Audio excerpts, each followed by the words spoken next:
గౌరవ joint collector గారు ఉన్నారు కాబట్టి వారిని కలిసి ఒక రిప్రజెంటేషన్ ఇవ్వడం జరిగింది. దాంట్లో సారాంశం ఏమంటే,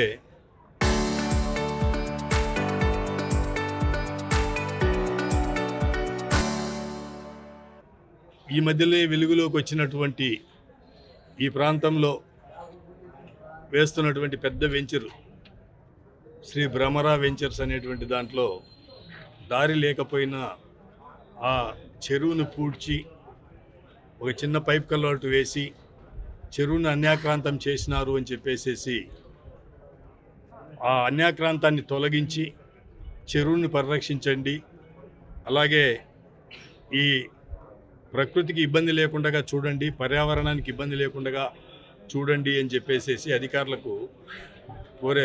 కోరేదానికోసం అని చెప్పేసి గ్రీవెన్స్కి రావడం జరిగింది. అలాగే ప్రభుత్వ భూములు, ప్రైవేటు భూములు ఏ భూములైనప్పటికీ కూడా చెరువు నీరు ఎఫ్టీఎల్ వచ్చి ఆ తర్వాత 50 మీటర్ల వరకు బఫర్ జోన్ ఉంటుంది అని చెప్పేసి మాకు తెలిసినటువంటి సమాచారం.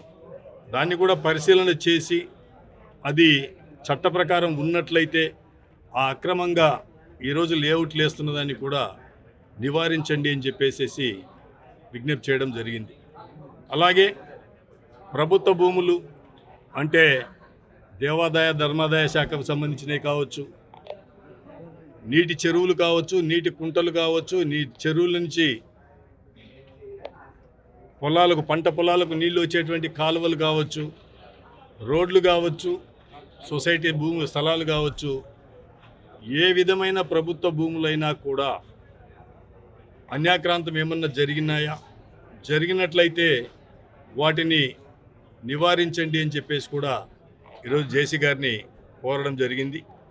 అలాగే ప్రధానంగా ఎండోమెంట్ డిపార్ట్మెంట్లో వాళ్ళకున్నటువంటి భూముల్ని, కొన్ని భూములు కొందరికి నోటీసులు ఇచ్చి మేము హ్యాండ్ ఓవర్ చేసుకుంటున్నామని చెప్పి చేసుకున్నారు. అదే విధమైనటువంటి క్రయ విక్రయాలు జరిగి లావాదేవీలు జరిగినటువంటి ఇంకా కొన్ని ఆస్తుల్ని వాళ్ళు పట్టించుకోవడం లేదు. దాని మీద కూడా దృష్టి పెట్టి తలా ఒక మనిషికి ఒక న్యాయం కాకుండా చట్టము అందరికీ సమానంగా ఉండేటట్లుగా చట్ట నిబంధనల ప్రకారము నిర్ణయం తీసుకోమని చెప్పేసి కూడా ఆ లెటర్లో మేము కోరడం జరిగింది. అలాగే లెటర్లో లేని సారాంశం ఏమంటే, ఇప్పుడు జిల్లా హెడ్ క్వార్టర్ అయింది కాబట్టి జిల్లాలో మెయిన్ రోడ్లన్నీ విస్తరించాలనేటువంటి ఉద్దేశంతో వాళ్ళు ఏదో మార్కింగ్ చేసినారంట. ఆ మార్కింగ్ కనీసం ఓనర్లకు సమాచారం కూడా ఇవ్వకపోతే వాళ్ళు ఆందోళన పడుతున్నారు. ఇది కరెక్ట్ కాదు కదా అండి. సమాచారం అన్నా ఇవ్వకపోతే ఎవరు వేస్తున్నట్టు ఈ మార్కింగ్లు అనేది ఆందోళన వస్తుంది. కాబట్టి వాళ్ళకు కూడా సమాచారాన్ని తెలియపరిచి తద్వారా వాళ్ళ యొక్క ఆమోదం కూడా తీసుకొని ముందుకు పోండి అని చెప్పేసి కూడా కోరడం జరిగింది. కాబట్టి ఈ అధికారులకు మేము ఇచ్చినటువంటి రిప్రజెంటేషన్ 10 రోజుల్లో తప్పనిసరిగా దాని మీద మొత్తం కమిటీ వేసినాము. దాని మీద ఎంక్వైరీ జరిపించి ఏది కరెక్టో ఏది తప్పు అని చెప్పేసి చూస్తామని చెప్పేసి వారు చెప్పడం జరిగింది. అలాగే కలెక్టర్ ఆఫీసు ఈ నూతనంగా నిర్మించబోతున్నటువంటి కలెక్టరేట్ని నేను వచ్చేప్పటికీ నా స్వార్థం కోసమో ఇంకొక విధంగానూ నేను కోరలేదు. నేను కేవలం కోరినింది ప్రజలకు ఇబ్బంది లేకుండా ఉండేదానికి. అక్కడో ఇక్కడో కట్టమనేటువంటి అవసరం కూడా నేను మాట్లాడను. అవసరంలా ప్రజలకు అందుబాటులో ఉండాలి. మీరు తీసుకునేటువంటి ఆ నిర్ణయం ప్రజలకు అందుబాటులో ఉండేలాగా చూడండి. ఇది జీవితకాలం ప్రజలకు ఉపయోగపడేది కాబట్టి చూడండి అని చెప్పేసి అది కూడా వారి దృష్టిలో పెట్టడం జరిగింది.